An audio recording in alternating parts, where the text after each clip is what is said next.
Okay, so I put these in a bowl. If you didn't have the sourdough baskets, it's just a glass bowl with a tea towel that I put the flour on. But as you can see, this bread is very happy. It was about to overflow in my fridge. So I'm gonna throw the plastic in. And instead of trying to flip it onto the parchment paper, I put the parchment paper onto the bread. Found it easier that way. And then I flip it. Now this is going to have way more flour because it wasn't in the basket.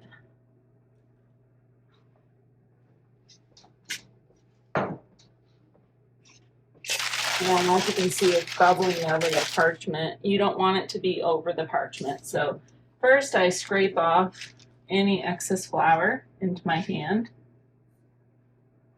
and throw it out. And this is too big, so I'm going to take this knife. You don't have to use this type of knife. You can order it just like you can. I don't know what I did with my scraper. Here it is. Just like you can the scraper. And it also will come with a scoring knife. It's just a razor blade attached to this. But you can order a kit, but this is what I use. I feel like it just gets the inside of the bowl really well when you're scraping. I like it a lot. This is what I use for my knife. So this one's way too big. It's pouring out onto the parchment. So you just push straight down and cut it and make sure that you have kind of an even circle-ish. It's okay if you have bread stuck to the parchment. I'm just putting this over on a plate. I'm going to make a smaller loaf with it. But it's okay if you have it stuck. I try to get as much of it off as possible so they're not huge chunks when it cooks. But good enough.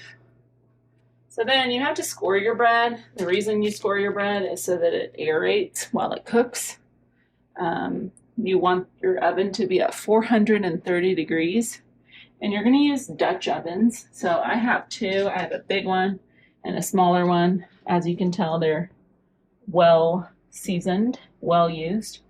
And I like putting these in so it helps me to lift the bread out. When I take it out, I don't always have to use them. But if my parchment paper tears when I'm trying to pull it out, then I use the handles. So you're going to take your scoring knife. Now, some people like to make this extra fancy. You can look up different types of scoring patterns if you want your bread to look really fancy. I do different types of ones, but for the sun-dried tomato basil pesto, I'm doing the same scorching pattern because right now I'm doing an event and I have to make like 32 loaves of bread. And because I'm a cottage baker, I can only do 2 at a time. Maybe at some point, if I have more orders, then I might have to order an industrial oven. But for now, I can do 2. So this is the pattern I'm going to do. I just cut 3 lines, and then I crisscross across the lines, and I can show you what the pattern comes out as after you bake it. But that's what I'm doing for this flavor. So you're going to hold on to your parchment. You're going to come over here. You're going to stick it into your pot. Now, right now my pots are really hot, so normally I would kind of lay down these the best I can. But for now, because I've already been baking, and then I tear the extra away so that way it fits in my oven without it rubbing on the walls. Now you can measure this out so that you know exactly how big to cut it and all of that. But again, I'm all about simple, what takes the least amount of time. So my Dutch ovens are hot already since I've been baking. You can see these are the basil pesto sun-dried tomato. These are the patterns that it came out with from doing that scoring technique. So then your lid's going to go on. Now, if you haven't preheated your oven, that's okay. You're normally going to put them in for 40 minutes. But if you haven't preheated your oven, I would set the timer for 45 minutes. So that way they have enough time to bake. Let me get the other one.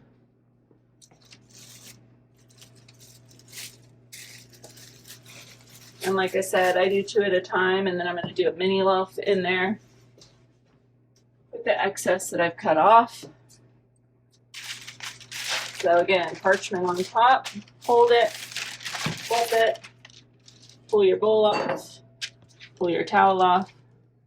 Now try not to rip it too much so that you don't rip the whole top off, because you can if it sticks, like this one's sticking a bit. Kind of help it, guide it to come off. And then you're going to want to clean off all that extra flour.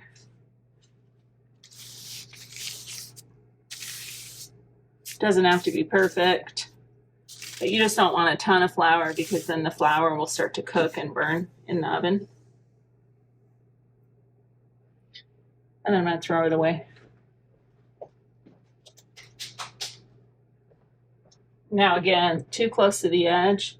So I'm going to take my knife, straight down, straight cuts.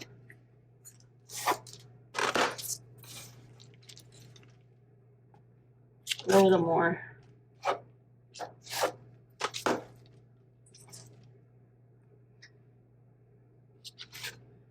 you're going to take that scoring knife. I'm doing 3 lines again. 1, 2, 3. Crisscross twice on each line. Now you just want to barely push down when you cut. You don't want to really push into the bread, because that will affect the way that it cooks. You can hold on to both sides of your parchment, guide it to your pot.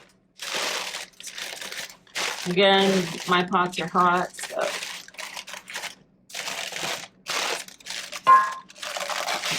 flip off that extra parchment, throw it out. Make sure you use extra protection. These things get extremely hot. And then I'm going to throw this one in. And I'm going to start the timer, even though I'm going to set up my little loaf. And again, it's 40 minutes if it's already hot. If it's not preheated, 45. So now I'm going to do just a little bread loaf. I crumble this up so that it lays a little nicer. It's a little easier to push it in. And then what I'm going to do is just take that extra, and I'm just going to fold it. Try to put a messy side and a smooth side.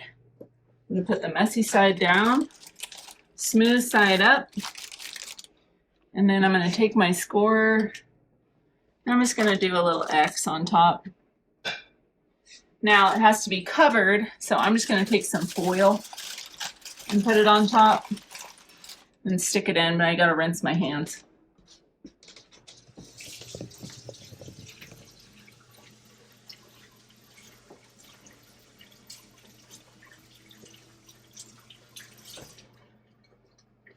Now it's okay if the timer's already going before you've got your little loaf in, because it's a lot smaller. So it's okay if it doesn't get the full 40 minutes, but I try to be pretty quick. As you can see, there's only 39 minutes on the clock, so I did it pretty quick. After it's baked for 40 minutes, you're going to take the lids off, or the foil off on top if you're just using foil.